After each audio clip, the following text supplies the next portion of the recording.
ለዓመታት በተገቢ ሁኔታ ትኩረትን ሳታገኝ የኖረችው አዲስ አበባ ያላት ስምና የከተማዋ ደረጃ ሳይመጣጠኑ ቆይተዋል። ስምና ግብሯ ይገጥሙ ዘንድም ከፍ ሲልም ለነዋሪዎቿ የተመቸች ውብ ከተማ እንድትሆን ከቅርብ ጊዜያት ወዲህ በከተማዋ እየተሰሩ ያሉ ፕሮጀክቶች ሕያው ምስክር ናቸው።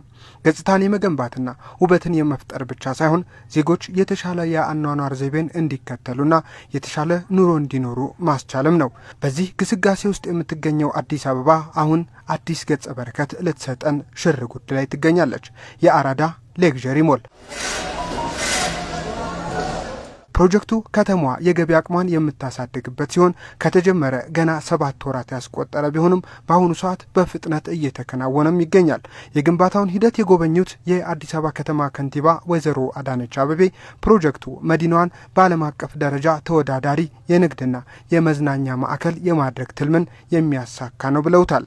ዓለም አቀፍ የዲፕሎማቲክ ማዕከል ናት።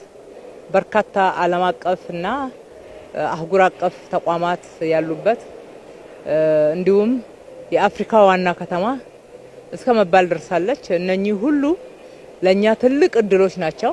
እድሎቹን ተጠቅመን ወደ ኢኮኖሚ መቀየር ላይ ብዙ ስራ አልተሰራ።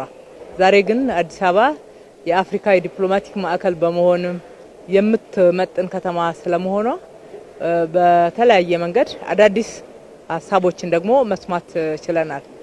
ይህን መስማት ብቻና ቱሪስቶች ወደ ከተማችን እንዲመጡ የሚያስችሉ ሌሎች ስራዎችን መስራት በራሱ ብቻውን በቂ አይደለም። እንዴት አድርገን ገበያችንን ማሳደግ አለብን? እንዴት አድርገን ሰፋፊ የስራ እድል የምንፈጥረው?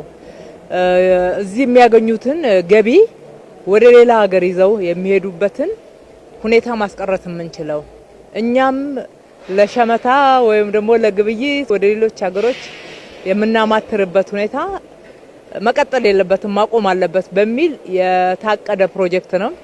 አራዳ ሌክዠሪ ሞል ይባላል። ዓለም አቀፍ ደረጃውን ያሟላውና በሀገር አቀፍ የመጀመሪያው የሆነው ይህ ሞል በመንግስትና በግል አጋርነት በጋራ እየተገነባ የሚገኝ መሆኑን ያነሱት ወይዘሮ አዳነች አቤቤ ግንባታው የተቀመጠበት ቦታ ከአድዋ ድል መታሰቢያና ከወንዝ ዳር ልማት እንዲሁም ሌሎች ዘርፈ ብዙ ጠቀሜታ ካላቸው የልማት ስራዎች ጋር የተሰናሰለ ስለመሆኑም አንስተዋል። ውበት ያለው ሁሉንም አይነት ግብይት እዚህ ስፍራ ላይ መጥቶ መገብየት እንዲቻል ግብይት ብቻ ወይም ደግሞ በሱቆች በመሸጥ በመለወጥ ብቻ ሳይሆን መብላት፣ መጠጣት፣ መዝናናት እንዲቻል ምቹ በሆነ ሁኔታ የተገነባ ነው። እጅግ በጣም ታሪካዊ የሚያደርገው ደግሞ እዚህ አጠገቡ ያለው አድዋ ነው። ወደዚህ ስንሄድ የወንዝ ዳርቻው የፒያሳ ወንዝ ዳርቻ ነው የሚቀበለው። በጀርባው በኩል እዚህ ጋር የምናየው ትልቁ 1 ሄክታር መሬት ላይ የተቀመጠው የከተማችን የትራንስፖርት ተርሚናል ነው። ወደ ፊታችን ስንሄድ ደግሞ ደጎል ላይ የተሰራው የመኪና ፓርኪንግ መዝናኛና የታክሲ ማቆሚያ ነው። ፕሮጀክቱ በተለይ ከብራንዲንግ አንጻር የተሻለ ሆኖ እየተገነባ ስለመሆኑም ነው ከንቲባ አዳነች የገለጹት። ከውበትም ከብራንዲንግም አንጻር በልዩ ሁኔታ ነው የተሰራ። አዲስ አበባችን ተወዳዳሪ እናደርጋታለን ስንል በወሬ አይደለም፣ በንግግር ወይም በምኞት አይደለም፣ በተግባር እንደዚህ እየሰራ ነው። ይሄ በጣም ኢንተርናሽናል ብራንዶች የሚመጡበት ነው። አዲስ አበባ ውስጥ እንደምታውቁት ኢንተርናሽናል ብራንድ የለም። ትንሽ ዲዩቲ ፍሪ ኤርፖርት ውስጥ ከገባን ነው እንጂ ኢንተርናሽናል ብራንድ ከተማችን ውስጥ የለም። ይሄ ኢንተርናሽናል ብራንድ እቃዎች የሚሸጡበት እዚህ ከተማ ላይ ገንዘብ ይዘው የመጡ ቆይታ ጊዜያቸውን የሚያረዝሙበት መጥተው ብዙ ግብይት አማራጮችን የሚያገኙበት ስፍራ ይሆናል። የከተማችን ነዋሪዎችም የዛን ያክል አቅም የሌላቸው 2 ሞሎች አጠገባቸው አሉ።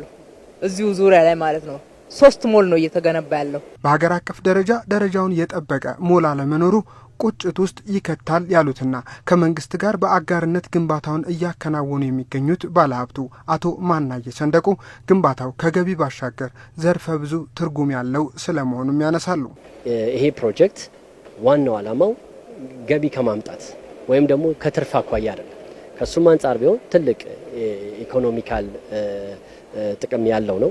ነገር ግን ዋናው የዚህ ዓላማ እንደ ሀገር ያው አሁን ደግሞ እንደምታየው ነው ከተማው በጣም በከፍተኛ ሁኔታ ተለውጧል። እንደ ሀገር ያለን አቅምና የህዝብ ቁጥር አንድ ኢንተርናሽናል ሞል እንኳን የሌለው ሀገር ነበረ። ያንን ለመምታት የታለመ ፕሮጀክት ነው እና በዲዛይን ደረጃ እና አሁን ላይ በደረሰበት ደረጃ ያንን ግብ እያደረስን ነው እየመጣን ነው ብለን እናምናለን።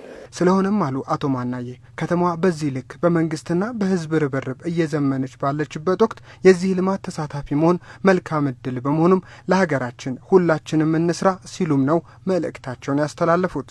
በቃ ያለን አንድ ሀገር ነው። እንግዲህ ድሮ የመንግስት ተቋማትና የመንግስት ቢሮዎች ምን ይመስላሉ የምናውቃቸው ነው። አሁን ደግሞ ከተማውን ጨምሮ የመንግስት ቢሮዎች የመንግስት ተቋማት ምን ይመስላሉ እያየን ነው። አሁን መንግስት እንደዚህ እየሰራ ከሆነ ግለሰብ ለራሱ ለሚሰራው ፕሮጀክት ከዚህ ውጪ አማራጭ የለውም። አሁን በዚህ ፕሮጀክት ላይ ሀገርህን ነው የምታሳየው። በዚህ ፕሮጀክት ላይ ለህዝብና ለሀገር ያለህን ክብር ነው የምገልጸው።